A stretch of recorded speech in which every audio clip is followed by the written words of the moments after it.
महाभारत हमें के कई कारण रहे हैं और उनमें से एक बहुत मेजर रीजन, एक बहुत बड़ा कारण रहा है शकुनी। शकुनी दुर्योधन का काम करता था, शकुनी दुर्योधन को बरगलाता था। शकुनी ही वो था जिसके पास में जो वो मानता था वो आता था और जिसके कारण पांडव उनमें साथ हारे थे। इसके कारण बाद में द्रौपदी का चीरहरण हुआ।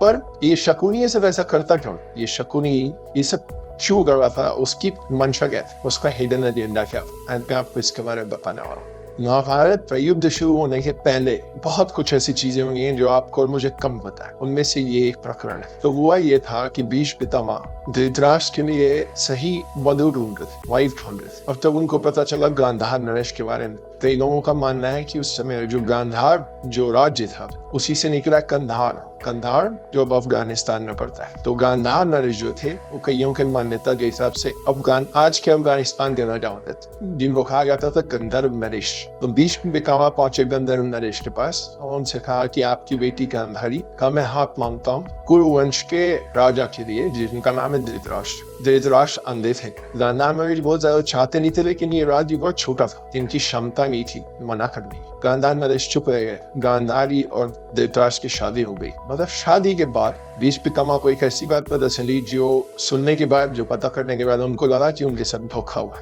वो बात ये थी कि गांधारी जो थी वो मानविक थी और धृतराष्ट्र से शादी करने के पहले गांधारी की शादी एक बकरे से कराई गई थी और बकरे की बलि दी गई थी। ऐसा हिंदू समाज और हिंदू धर्म में माना जाता है। जिनका मंगल बहुत ज्यादा भारी होता है उनके पति या उल्टा होगा तो पत्नी का देहांत हो सकता है। उसको टालने के लिए कभी पेड़ से, कभी नारियल से, कभी बकरे से पहली शादी करा दी जाती है और उसकी बलि दे दी जाती है ताकि वो जो विपदा है वो टल जाए। तो इन्होंने यही किया। लेकिन जब ये बात भीष्म पितामह को पता चली तो भीष्म पितामह को लगा कि उनके साथ धोखा हुआ। उनसे ये इतनी बड़ी बात छिपाई गई। गुस्से में भीष्म पितामह ने गांधार नरेश को एक न्योता किया, एक आमंत्रण दिया, एक इन्विटेशन दिया और उसमें उन्होंने कहा कि आपके कुनबे के जितने लोग हैं, आपकी फैमिली में, एक्सटेंडेड फैमिली में भी जितने लोग हैं, हम सबको लेके आप लोग हस्तिनापुर आइए हमारे पास, हम आपका अतिथि सत्कार करना चाहते हैं। मना नहीं कर सकते थे। लड़के वालों की तरफ से ऊपर से भीष्म पितामह ने बुलाया तो जाना तो पड़ेगा। सारे के सारे हाँ।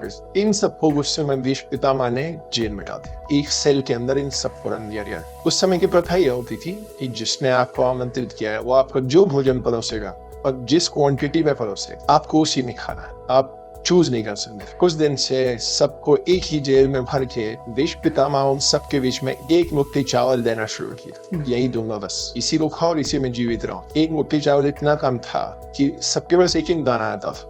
देखते देखते हर दिन एक एक करके लोग मरने लगे क्योंकि एक दाने या 4 दाने से किसी का भोजन तो हो नहीं सकता। जब एक एक करके सब मर रहे थे उसमें गांधार नरेश भी थे और गांधार नरेश का पुत्र भी था, ये था शकुनी, जो कि प्रिंस ऑफ गांधार। जब ये लोग एक एक करके मर रहे थे तो इन सब लोगों ने मिलकर निर्णय लिया कि मरना तो तय है और इस तरीके से तो सारे मर जाएंगे। तो एक काम करते हैं, हमारे युवराज, हमारे जो प्रिंस है शकुनी, ये पूरा एक मुट्ठी चावल हर दिन उनको खाने देते हैं। सब लोग मान दें। शकुनी उस जेल के अंदर बैठ के रोज एक मुट्ठी चावल खाता था और रोज अपने प्रियजनों को, अपने रिश्तेदारों को मरता हुआ देखता। धीरे धीरे मरते गए।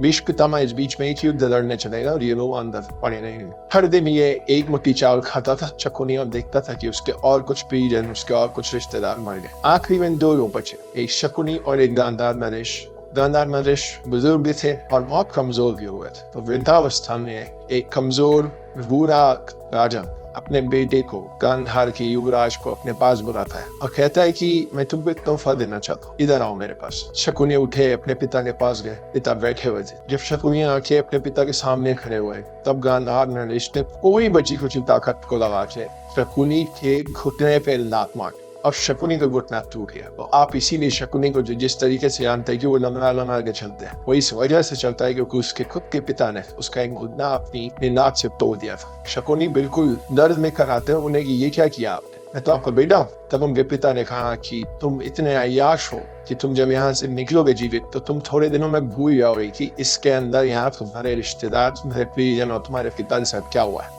इसलिए मैंने तुम्हारा घुटना तोड़ दिया ताकि हर कदम पे तुमको ये याद आए कि यहाँ जो हुआ है उसका बदला लेने की जिम्मेदारी तुम्हारी है। क्योंकि वो एक मुट्ठी चावल हम सब मिलकर तुमको इसीलिए खिला रहे जब तुम यहाँ से निकलो तो कुरुवंश से, हस्तिनापुर से गांधार का बदला दे सको। और क्योंकि अब मैंने तुम्हारा घुटना तोड़ा है, तुमको अपाहिज बना दिया है, मैं तुमको सच में एक शक्ति देता हूँ। जब मैं मर जाऊं तो मेरा अंतिम संस्कार मत करना, मेरी हड्डियों का पासा बनवा। और जब तुम वो पासा चलोगे तो तुम जो नंबर चाहोगे उस पासे, जो अंक चाहोगे वो दोनों पासे मिला के उतने ही हम तू उस पे रखेंगे। शकुनी ने ऐसे ही किया, इसीलिए शकुनी जीवन भर लंगड़ा रहा और उसके पास थे 2 पासे, जिसके कारण जो पूरी निषाद बिछी, वो जो जुआ खेला गया जिसमें पांडव सब कुछ हार गए, यहाँ तक कि द्रौपदी भी हार गए, उसमें उन्हीं पासों का उपयोग किया गया था। और ये सब कुछ शकुनी क्यों कर रहा था? दुर्योधन का कान भरने से लेकर महाभारत जैसा युद्ध कराने तक, क्योंकि शकुनी दुर्योधन से लेकर पूरे कुरुवंश की नफरत करता था, घृणा करता था, क्योंकि उसने ये प्रण लिया था कि मैं पूरा कुरुवंश बर्बाद कर दूंगा। इन सब के अलावा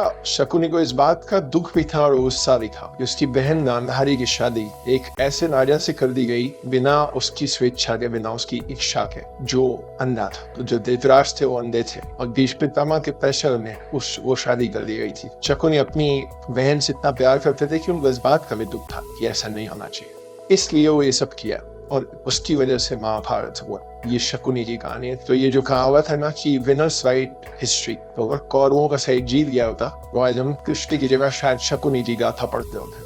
महाभारत के युद्ध के अंत में शकुनी आखिरी दिन तक जीवित था। वो इतना चतुर था कि हर बार मुकाबला करने वालों को चकमा देकर निकल जाता था। उसने भीष्म पितामह को उनके शरशैया पर गिरकर अपनी आखिरी सांस लेते देखा, गुरु द्रोणाचार्य का सिर धड़ से अलग होते देखा, कर्ण की अन्याय से मृत्यु, दुशासन के हाथ पैर उखाड़ कर उसे क्रूरता से मारा जाना और कौरवों का विनाश, सब कुछ उसकी आंखों के सामने ये हुआ। लेकिन शकुनी मन ही मन में संतुष्ट था। उसने अपने पिता को दिया वचन पूरा कर लिया था। उसने कुरुवंश बदला ले लिया था। कुरुक्षेत्र के युद्ध के 18वें दिन सहदेव ने शकुनी को युद्ध के मैदान में ललकारा। सहदेव 5 पांडवों में सबसे ज्ञानी थे। वो शकुनी के मन की बात जानते थे। वो ये भी जानते थे कि शकुनी ने ही कौरवों को पांडवों के खिलाफ भड़काकर युद्ध करवाया था और इसीलिए सहदेव ने शकुनी को समझाने की भी बहुत कोशिश की कि अब वो जंग छोड़ दे, क्योंकि शकुनी ने जो चाहा वो हासिल कर लिया था। अब उसे गांधार लौटकर वहां राज करना चाहिए। उसी पल शकुनी के मन में पछतावा हुआ। वो सहदेव से खुलकर बात करने लगा, जैसे कोई बुजुर्ग अपनी जिंदगी भर की कहानी एक छोटे बच्चे को बताता है। अपने बचपन की दुखद यादें,